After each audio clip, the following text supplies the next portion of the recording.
Nu ko, turpināsim. Es nezinu, kā jūs, vispār jau latviešiem, kad viņi min savus vaļaspriekšus un hobijus, bieži vien tiek pieminēta ceļošana. Jums tā ir? Patīk ceļot. Es daudz ceļoju, 6 līdz 10 reizes gadā, kā nu kuru gadu. Esmu bijis visos kontinentos, izņemot Antarktīdu. Jā, tā sanāk. Un esmu bijis arī tādās ļoti dīvainās vietās, kur tu galīgi nejūties droši un tā stabili. Un atgriežoties Latvijā, es vienmēr priecājos par to, ka mēs šeit varam justies brīvi. Jūs taču jūtāties brīvi arī šodien atnākot uz šejieni, atbraucot uz šejieni, esot šeit. Un es domāju, daļa no tās sajūtas ir tieši pateicoties tam, ka mums ir pietiekami spēcīga robeža un cilvēki, kas gādā par šīs robežas drošību. It sevišķi laikmetā, kurā mēs esam iemesti šobrīd, kad netālu no mūsu valsts robežām plosās karš, mums ir nepārtraukti kara vai hibrīda kara apdraudējuma situācijas, un robežsargi ir tie, kas ar tām saskarās dienā. It sevišķi mēs runājam par Baltkrievijas aktivitātēm un attiecīgi Latvijas-Baltkrievijas robežu kā par tādu aktivitāšu epicentru. Par šo visu un plašāk sagaidīsim ar aplausiem ģenerāli valsts robežsardzes priekšnieku Gunti Pujātu. Lūdzu.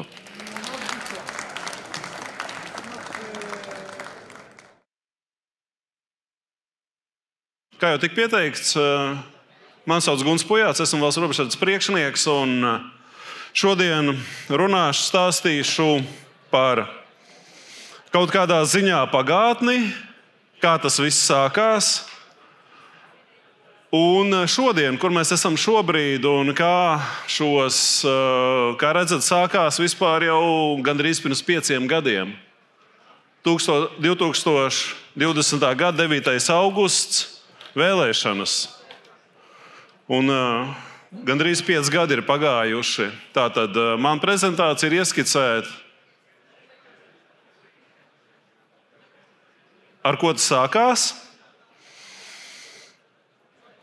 Kā mēs tam gatavojāmies, kādi risinājumi tika rasti un kā mēs pārvarējām šos izaicinājumus. Un sākums viss bija vēlēšanas, neleģitīmas vēlēšanas 2020. gadā, pēc tam nemieri, sabiedrības neapmierinātība. Visi atceraties, ka aptaujas uz to brīdi rādīja Baltkrievijā aptuveni 3% atbalstu Lukašenko. Neskatoties uz to, tika uzzīmēti pārliecinoši rezultāti, ka Lukašenko ir uzvarējis, un tam sekoja diezgan liela sabiedrības neapmierinātība, protesti un brutāla šo miermīlīgo protestu apspiešana.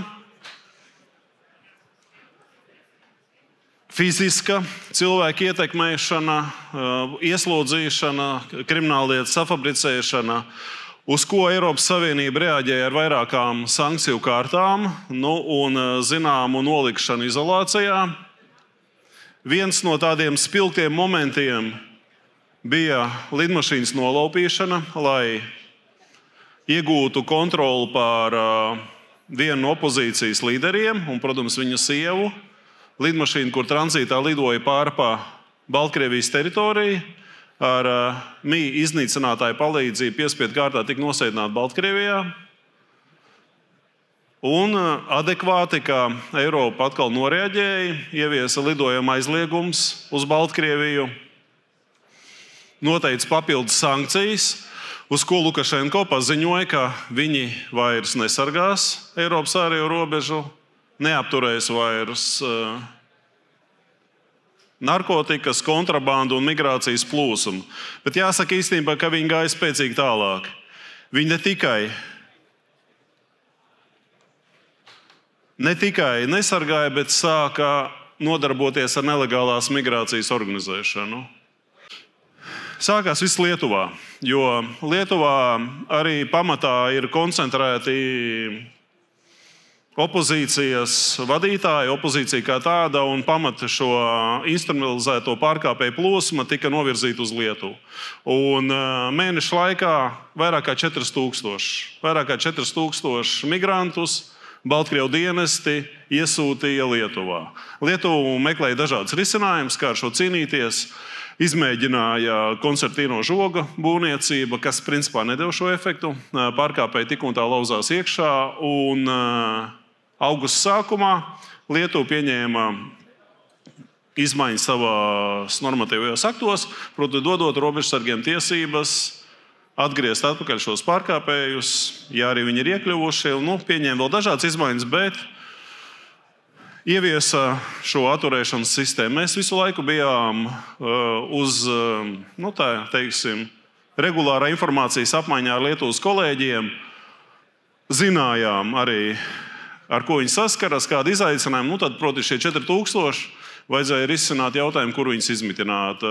Lietuvas robežsargu koledžas stadionā tika uzcelta konteineru pilsētiņa, kur dzīvojot šiem tēm nelikumi iekļuvušiem Latvijā, protams, ar visiem saistītiem izaicinājumiem, ar nekārtībām iekšējām, ēdināšana, apsardze un ar to visu saistīto. Un kopš Lietuva sāka īstenot šo praksi, ka pārkāpējs sūtīt atpakaļ, pagāja tikai dažas dienas, un burtiski dažu dienu laikā uz Latvijas robežas 273 pārkāpēji. Sākās viss sestdienā ar aptuveni 60, statistikā pēc tam tur būs, manuprāt, precīzāk. Un svētdien jau vairāk kā 100 pārkāpēju. Tajā laikā bija iekšējā ministra Golubeva Marija, un nospriedām, kad ir jāpieņem līdzīgs regulējums, kāds ir Lietuvā. Par to jūs te arī redzēsiet, šis 10. augusta rīkojums. Otrdiena, tātad sestdiena, svētdiena, pirmdiena, vairāk kā 100 katru dienu pārkāpēji. Sestdiena sākās, attiecīgi, tad svētdiena vairāk kā 100, pirmdiena ap 80 un vēl 10. arī paspēja pārkāpēji ienākt. Bet iedodot tiesiskais regulējums, iedodot robežsargiem tiesības, lietot arī spēku, lai novērstu pārkāpējus ienākšanu Latvijā. Un, ja tie ir ienākuši un nepakļaujas robežsargu likumīgajām prasībām, atgriezt atpakaļ uz valsts, no kuras ieradās, proti, uz Baltkrieviju. Tātad ārkārtas situācija tika izsludināta, dodot papildus tiesiskos instrumentus. Tāpatās tika ietvert nosacījumi, kas saistīti ar izņēmumiem publisko iepirkumu likumā, sagādāt pārtiku, ūdeni, apģērbu priekš arī pārkāpējiem, lai nodrošinātu viņiem šīs minimālās prasības priekš izdzīvošanas, un pienākums policijai, armijai sniegt atbalstu robežsardzei šī hibrīda apdraudējuma pārvarēšanā. 4 novadi, kur tika izsludināts: Augšdaugavas, jūs pat laikam labāk varat izlasīt, Ludzas novads, Krāslavas novads, Augšdaugavas un Daugavpils pilsēta, kurā darbojās šis tiesiskais režīms. Un tā mēs uzsākām dzīvi jaunā situācijā, kura patreiz jau ilgst vairāk kā 3,5 gadus. Ārkārtas situācija turpinājās līdz 2023. gadam, kad arī sabiedrībā tapa pieprasījums, cik ilgi mēs būsim ārkārtas situācijā, vai ne? Ārkārtas situācijā kaut kad ir jābeidz. Tika izstrādāts un pieņemti grozījumi valsts robežas likumā, robežsardzes likumā, arī dodot tiesības un iestrādājot jaunu instrumentu, ko var izsludināt ministra kabinets, pastiprināts robežu apsardzības sistēmas darbības režīms, kur atsevišķas normas pārņemtas no ārkārtas situācijas, bet mazāk tad jāsaka, ka tika uzbūvēta situācija pēc kaskādas principa. Neliels apdraudējums, robežsargi rīkojas esošo pilnvaru ietvaros, pārkāpēju skaits līdz 100 dienā. Šis pastiprinātais robežu apsardzības sistēmas darbības režīms, un ja jau atkal ir vairāki 100 dienā pārkāpēju periodā, tad ārkārtas situācija. Proti, pēc kaskādas tiesiskais ietvars atkarībā no tiem apdraudējumiem, ar ko mēs saskaramies. Kā redzat, šie grozījumi valsts robežsardzes likumā stājās spēkā 1. jūlijā, kur jau arī tiesībās robežsargiem ir iedotas papildus pilnvaras pārvarēt šos apdraudējumus, un tiesības ministra kabinetam pieņemt šo pastiprināto robežu apsardzības sistēmas darbības režīmu. Viss labi. sargājam robežu, bet 2023. gads ļoti aktivizējās šo migrantu pārvadātāji, sagaidītāji. Būs arī statistika vairāk kā 130 organizētāji, pārvadātāji, kas iesaistījās šī noziedzīgajā rūpalā biznesā. Jo, ja nezināt, tad pateikšu, cilvēku tirzniecība, šo cilvēku pārvadāšana ir ienesīgāks bizness nekā narkotika tirzniecība. Viens personas nogādāšana no viņas valsts, no kurienes viņš sāk savu ceļu līdz mērķu valstī, pat $15,000 eiro par vienu cilvēku. Ja paskatāmies šos cilvēku skaitus, ar ko mēs esam operējuši, atturējuši esam vairāk kā 28,000. Tātad parēķiniet 10-15,000, tas ir tie, kurus mēs esam atturējuši. Ja šīs slūžas pavērtu vaļā, mēs varētu runāt par 100,000 gadā. Ļoti iespējams par lielāku ļaužu masu, kura mēģinātu izmantot Latviju nokļūšanai pirmkārt uz mērķa valsti, bet arī neaizmirstam to destabilizēt iekšējo situāciju Latvijā. Sabiedrība patreiz ir arī nedaudz satraukta par to, ka redz ļoti daudz tumšas krāsas cilvēkus Rīgā. Tad varētu iedomāties, ja mēs viņus neapturētu uz robežas, kāda šobrīd būtu situācija. Un proti, ļoti aktivizējās šie migrantu pārvadātāji. Un, diemžēl, kad tika notverti, viņi tika tiesāti, un sodi bija ļoti niecīgi. Daži mēneši brīvības atņemšana, naudas sods, kas priekš organizētās noziedzības faktiski, naudas sods ir vispār, tas nav zaudējums. Ja? Jūs ziniet, viņiem ir tās kopējās kases, no kuras nomaksā un biznesa turpinās tālāk. Ja ir naudas sods 5,000, ja par vienu migrantu ir 10,000, diezgan rentabls bizness. Tāpēc robežsardze cēla zinām trauksmi par neadekvātiem sodiem. Un 2023. gada 20. oktobrī stājās spēkā grozījumi krimināla likumā, kas noteica daudz bargākas sankcijas šo migrantu pārvadātājiem līdz pat 10 gadiem brīvības atņemšana reāla, ja šo personu pārvietošana pār robežai ir notikusi ārkārtas situācijā vai šīs pastiprinātās robežapsardzības sistēmas darbības laikā. Un tātad līdz pat 10 gadiem. Un par nodrošināšanu iespēju nelikumīgi uzturēties vairāk kā 5 personām līdz 8 gadiem. Un, kā redzat, arī šad jau jaunie šie tiesas spriedumi ir reāla brīvības atņemšana 6 un vairāk gadi, 4 un vairāk gadi, 4 gadi, 6 mēneši, proti arī tiesas. Mainīja savu praksi arī prokurori. Prokurori, kopš es šo jautājumu aktualizēju 2023. gadā, no rudens sāka pieprasīt vismaz nemazāk kā gadu reālas brīvības atņemšanas, un tālāk jau, kad stājās spēkā likuma grozījumi, tiešām šie sodi nelegālās migrācijas organizētājiem kļuva nopietnāki. Tad šobrīd jūs redzat, kā risināt problēmu, tiesiskie instrumenti, viens pilnvaras robežsardzei un arī nopietnāka atbildība personām, kas organizē šo nelegālās migrācijas rūpalu. Sākumā mēs 2021. gads redzējām galvenokārt, ka tie bija Baltkrievijas dienesti, kas tieši iesaistījās migrantu pievēršanā pie robežas, stumšanā pār robežu. Vēlāk jau 23. gadā izpaudās sadarbība ar organizēto noziedzību, kur Baltkrievu dienesti ļoti aktīvi izmanto organizēto noziedzību situācijas destabilizēšanā Eiropas Savienībā un proti Latvijā.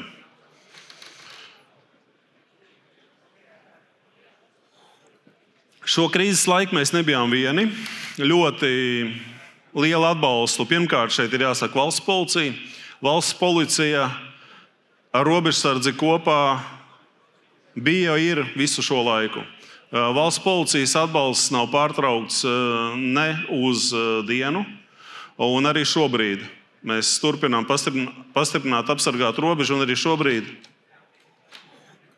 valsts policija sniedz atbalstu. patruļu intensificēšana. Bija arī periodi, kad policists kopā ar robežsargu patruļās pa zaļo robežu un bruņoties spēki. Arī mums kopējas patruļas, zemesargs, robežsargs. Tātad vienas robežsarga patruļas vietā divas, viens robežsargs plus zemesargs, divreiz lielāka intensitātu patrulēšanai, jo svarīgākais ir konstatēt pēc iespējas ātrāk, kad ir noticis šis pārkāpums. Paralēli, protams, fiziskai klātbūtnei arī tehniskie līdzekļi. Tehniskie līdzekļi, infrastruktūra, par to nedaudz vēlāk, bet fizisks atbalsts, policija, bruņoties spēki. Ļoti intensīvi šī sadarbība bija tieši 2023. gads. Statistiku redzēsiet, bet 2023. gadā mēs neielaidām Latvijā vairāk kā 13,800 personas. Priekš Latvijas iedomājieties skaitļi, vienu gadu ietvaros 13,000. Ja? Kāpēc tik daudz? Lielākie skaitļi 2023. gadā bija septembrī.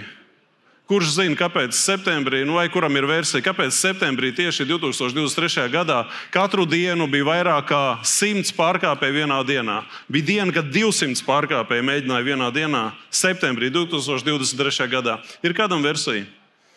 Robežsargi klusē. Nav? Zāle.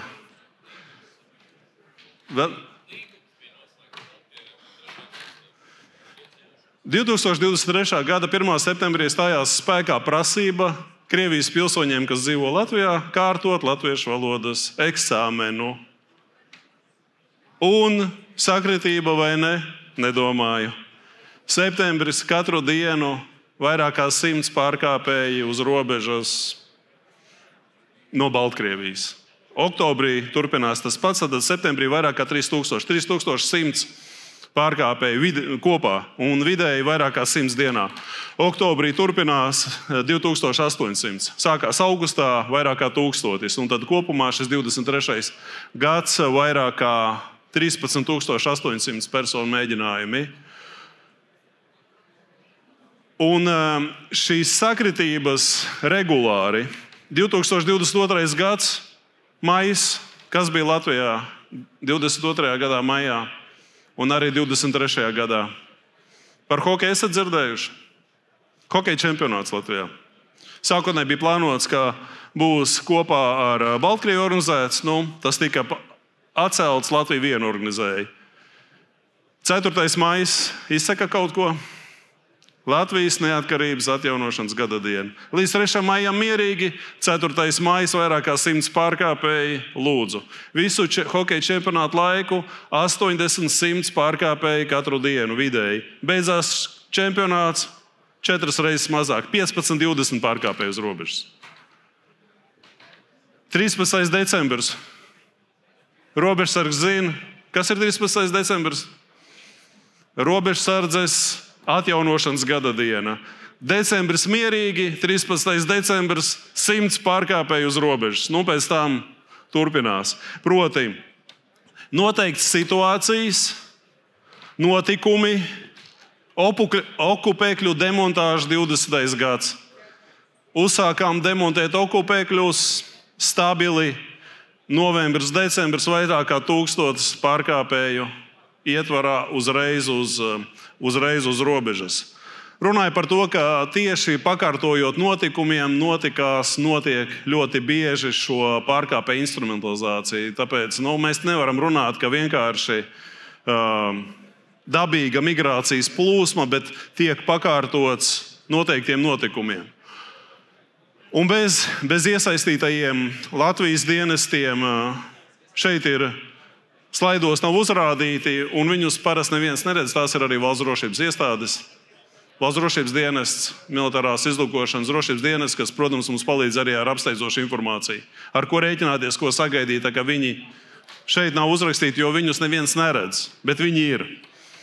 Bez viņiem palīdzību mums sniedz arī Lietuvas robežsardzes dienests un arī Igaunijas robežsardzes un policijas pārvalde. Noslēdzām līgumus, un Igauni un lietuviešu robežsargi 23. gadā vairākos piegājienos kopā ar Latvijas robežsargiem You will switch it on, right? veica šo robežu apsardzību, par ko bija ļoti pozitīvi pārsteigts. Tad arī Čehi izrādīja iniciatīvu un piedāvāja savu palīdzību. Mums nav tik cieša sadarbība, bet Čehi vienkārši redzot šo saspringto situāciju, paši nāca ar savu iniciatīvu, ka ir gatavi arī būt klāt un noteikti nākotnē, ja situācija būs saspringta, tad izmantosim arī citu Eiropas Savienības valstu palīdzību. Patreiz mēs strādājam pie līguma noslēgšanas arī ar Somijas un Polijas robežsargiem par atbalstu krīzes situācijās, tad, ja tas ir nepieciešams. Un slavenā statistika. 21. gads, kā jau jums teicu, mierīgi līdz augustam, līdz Lietuva pieņēma regulējumu, augusts skaitļi aizturēti augustā, kā redzat, 346. Pirms tam no janvāra līdz maijam vispār nulles neviena. Un Lietuva pieņēma regulējumu, un mums sākās nedaudz interesantāka dzīve. Un turpinājās, kā redzat, pat janvāris, februāris 22. gadā nekas neapstājās. Tad zināma pauze, šo plūsmu novirzīšana un atjaunojās augustā. Par ko es jums stāstīju, redzat, septembris, oktobris, 1. septembris prasība valsts valodas zināšanas. 3172 pārkāpēji.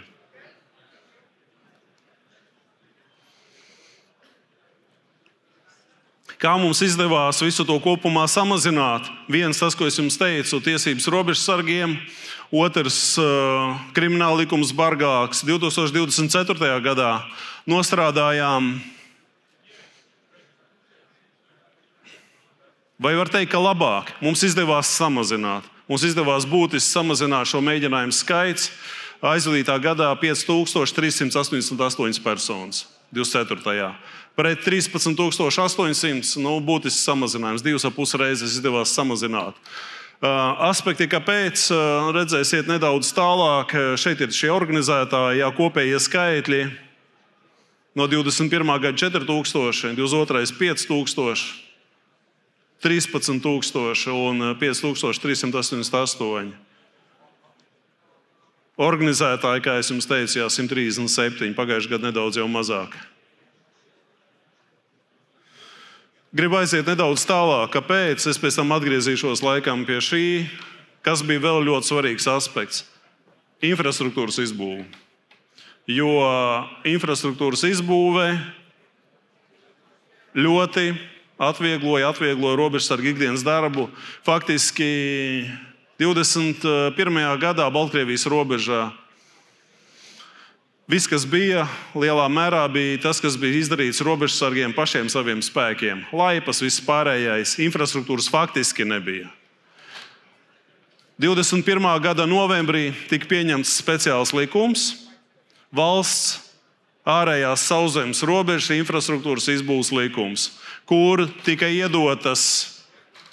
uzlikts par pienākumu valsts nekustamiem īpašumiem, valsts akciju sabiedrībai būvēt, valsts mežiem, valsts akciju sabiedrībai veikt sagatavošanas darbus, izcirst kokus pēc nodrošinājuma valsts aģentūras pasūtījuma. Un robežsargi ir tie, kas definē prasības. Pirms tam bija, protams, atžgārni, jo bija uzlikts par pienākumu robežsargiem būvēt, kas robežsardzei ir absolūti neraksturīga funkcija. Robežsargiem ir jādomā par to, kā apsargāt robežu un izteikt savas vēlmes. Profesionāļiem ir jābūvē, jācērt koki un jānodrošina mūsu arī infrastruktūra. Un jāsaka, ir diezgan labi sekmējies. Faktiski robežā uz Baltkrievijas žogs ir pabeigts pilnībā, kur bija jāuzbūvē. Turpinās ceļu izbūve, rokādas ceļu izbūve un patruļu takas iekārtošana gar Daugavu. Publiska upe, bet mēs arī redzam, ka pārkāpēji ļoti bieži izmanto upi. Tajā posmā Daugava īstenībā nav ļoti dziļa. Vasarā vispār nav problēmas šķērsot, bet arī pat šogad, 25. gadā janvārī, mēs esam fiksējuši pārkāpumu mēģinājumus pārpa Daugavu. Ziemas periodā. Laivas, hidrotērpi, Un, klasika ir tāda, ka hidrotērpa organizētājs pārpeld pāri, nostiep trosi un tālāk pa trosi tiek vilkts laivas ar pārkāpējiem. Bez fiziskās infrastruktūras esam iesaistījušies projektos ārējā finansējuma iegūšanai, un Latvija ir īstenībā no šīm reģionu valstīm mēs esam dabūjuši lielāko iespējamo finansējumu - 71 968 000. Gandrīz 72 miljoni Eiropas finansējums. Visas robežas iekārtošanai ar tehniskām sistēmām. Visas. Gan Baltkrievijas, gan Krievijas. Esam pieteikušies, šie 72 miljoni Eiropas finansējums ir Baltkrievijas robežas tehnoloģijas izbūvēji. Šeit ir arī mākslīgā intelekta, datu uzglabāšanas serveri, datu analīzes, kas būs izmantojams arī tālāk. Un darbi kopumā tehnoloģiskā risinājuma ieviešana ir jāpabeidz 2026. gads. Patreiz viss līgumi ir noslēgti, notiekas būvniecība gan uz Krievijas, gan uz Baltkrievijas robežas. Un uz Baltkrievijas robežas jau šogad vasarā sāksim noteikti posmu jau eksploatēt. Robežsargiem jau tiks nodots. Tātad vairāki aspekti. Tiesības, krimināla atbildība bargāka un infrastruktūra ar tehnoloģiskiem risinājumiem. Šo rādītāju kopsums tad mums arī deva sasniegtos rezultātus, kas samazinājās kopumā gan krimināla procesa skaits, redzat, ļoti būtisks. 23. gads 209 un 24. 65. Ja, tas ir 3 reizes, vairāk kā 3 reizes samazinājums, realizējot visu šo kopsumu. Un izmantojot tās tiesības, ko deva ministra kabineta pieņemtais lēmums, mēs arī regulāri cēlām savu tehnisko kapacitāti līdz šī tehnoloģiskā risinājuma ieviešanai, jo tehnoloģiskais risinājums ir nedaudz nākotne. 26. gads. Kā es arī runāju ar politiķiem, robeža mums jāsargā arī šodien. Mēs nevaram gaidīt 26. gadu, kad mums būs tehnoloģijas, un tad sāksim. Jāsargā arī šodien, tāpēc mēs esam izmantojuši atkāpes no publisko iepirkumu likuma un iegādājušies papildus tehniskās iekārtas, kuras pēc šīs izbūves pabeigšanas novirzīsim uz pierobežu joslu, lai jau kontrolētu šos iespējamos migrantu sagaidītājus vai pārkāpējus, kuri dodas no Latvijas uz Krieviju, uz Baltkrievi. Arī tādi ir. Dzirdējāt, diemžēl, šo gadījumu, kad tika bērns aizvests projām, un tas bija posms, kurš nebija izbūvēts uz to brīdi. Tāpēc visai robežai, protams, ir svarīgi, lai būtu izbūvēta. Robežsargiem ir ļoti svarīgi pārvietoties, lai varētu pēc iespējas ātrāk nokļūt vietā, kur ir noticis pārkāpums. Robežsargam svarīgs ir laiks. Jo ātrāk mēs iegūstam informāciju par pārkāpumu, jo ātrāk un jo lielāka iespēja šos pārkāpējus ir notvert. Šeit uz bildes redzat vienu no skaistiem gadījumiem, kur Malkā pagājušais gads šķietam malkas pārvadāšanas kravas automašīnā bija izveidots slēpņi, kur bija slēpti šie pārkāpēji. 2 gadījumi šādi bija. Abos gadījumos pārkāpēji tika notverti un valstis, kas iesaistās, Latvijas piederīgie, bet redzat, otrā vieta tie ir Ukrainas pilsoņi, kuri iesaistās šajās noziedzīgajās darbībās, kuri ir iekļuvuši Eiropā un, diemžēl, veic noziedzīgas darbības. Bija mums arī pagājušajā gadā, noteikti visi pamanīja, šīs viltotais policijas mikroautobuss, robežsardzes viltots mikroautobuss. Izdevās laikus iegūt informāciju, un abos šos gadījumos gan izpildītāji bija aizturēti, un pēc tam arī nedaudz vēlāk šo noziedzīgo nodējumu organizatori šonedēļ, ja mēs iedevām preses relīzi, ka izmeklēšanu esam pabeiguši un krimināllieta ir nodota uz prokuratūru. Un nākamā vēl līmeņa organizators ir apcietināts Polijā, gaidām, kad viņi izdos Latvijai, jo esam paprasījuši Eiropas apcietinājuma orders ir un gaidām, viņš nodos. Tā kā faktiski šī noziedzīgā nodarījuma visa ķēde, kas darbojas Eiropā, ir atklāta.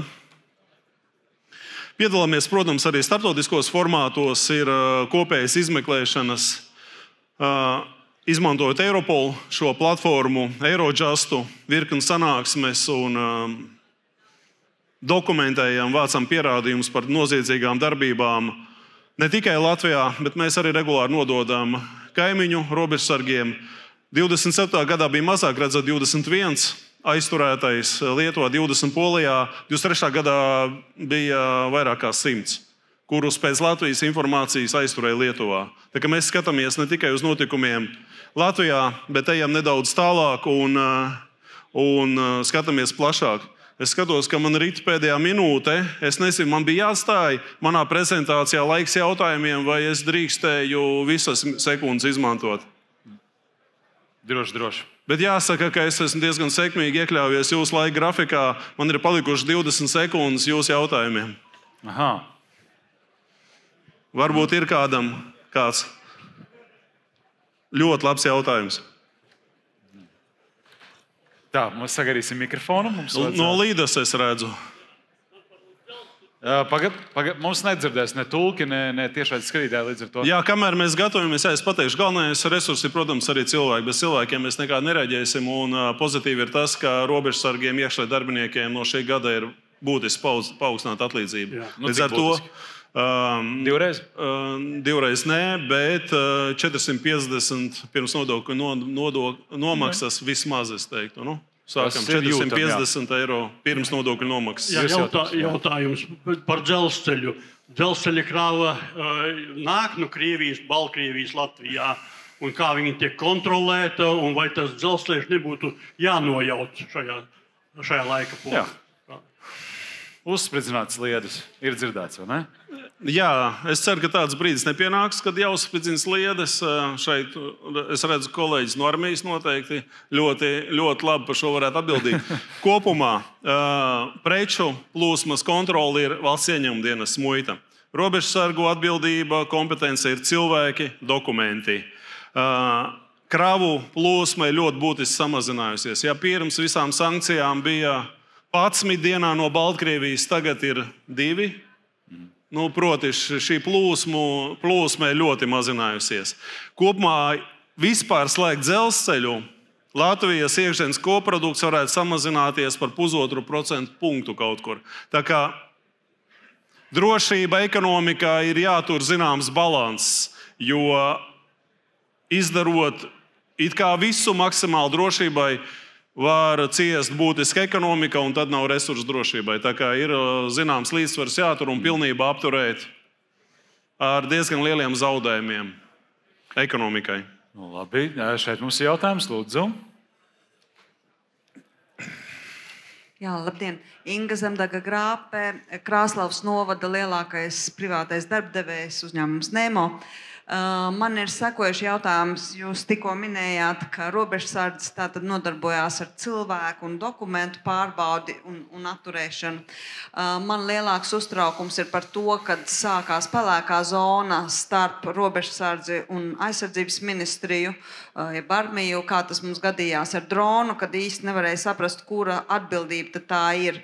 Un mans uztraukums ir tieši par tīšu robežas izbūvēto objektu bojāšanu, kas varētu būt ne tikai koks vai kāds metāla gabals, bet nopietnāks, kurš vēl nav gluži armija.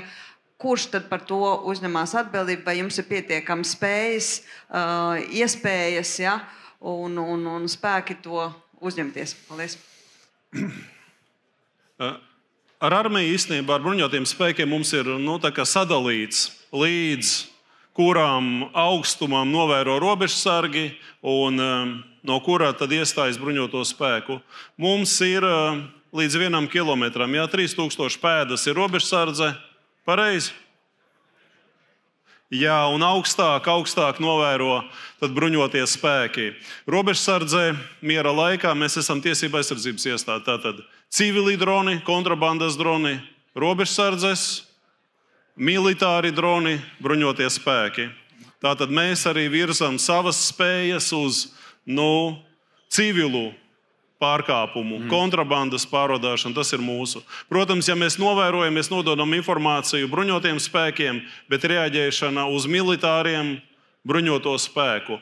Mēs varam būt tie, kas palīdz militāru, bet kas ir domāts izlūkošanai, spiegošanai, jo viņa tās frekvences, kur darbojas, varētu sakrist ar mūsu spējām atklāt.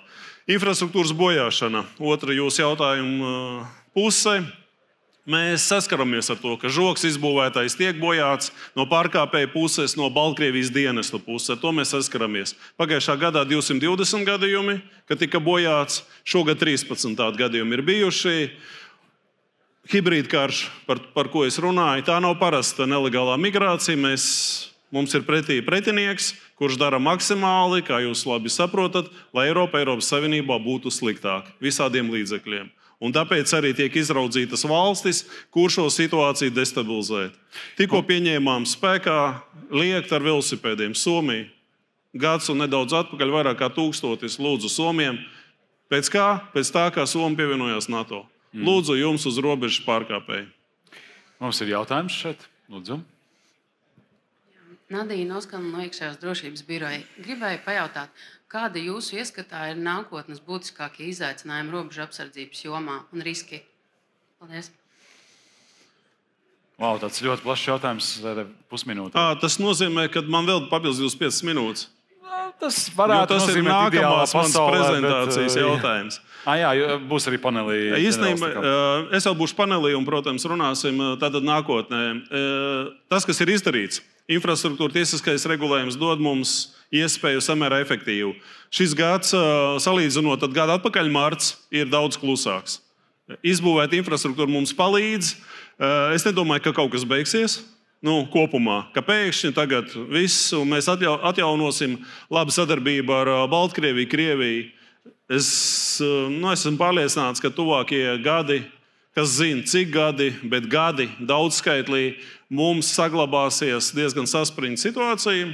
Darbs pastiprinātos apstākļos, un svarīgi ir, protams, noturēt mūsu spējas kapacitāti, cilvēku resursu un pabeigt uzsāktos projektus, tehnoloģisko risinājumu. Un tad arī kopumā mēs fiksēsim katru mēģinājumu šķērsot robežu, līdz ar to arī šis mēģinājums skaits varētu samazināties.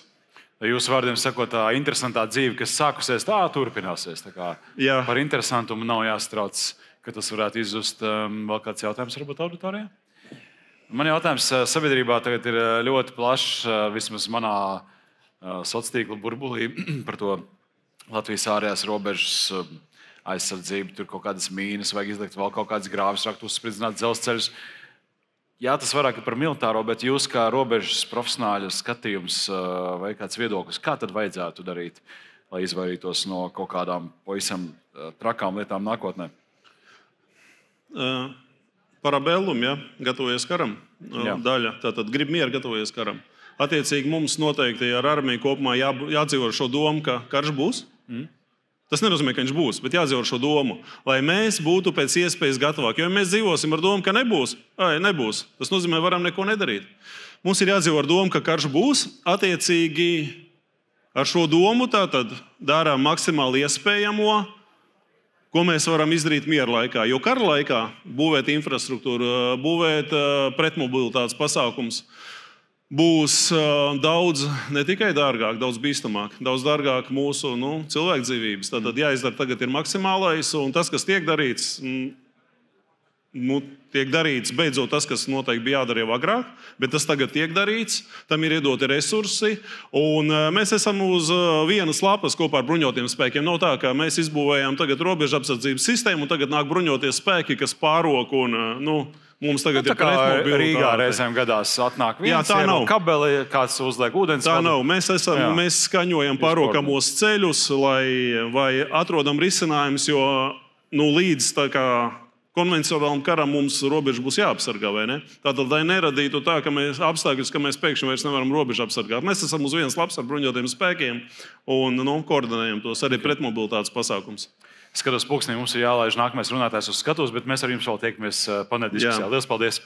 Pultis paņemšu. Paldies! Paldies par uzmanību! Ar aplausiem sakām paldies! Un vēl Pojātkungs uz foto. Es vienmēr aizmirstu šo brīdi. Jūs sakot, foto sienu. Jūs teicāt, ka neviens nedzer ūdeni. Es biju tas, kurš dzēra. Es paņemšu, lai fočinē nav izlīdz. Jā, paldies.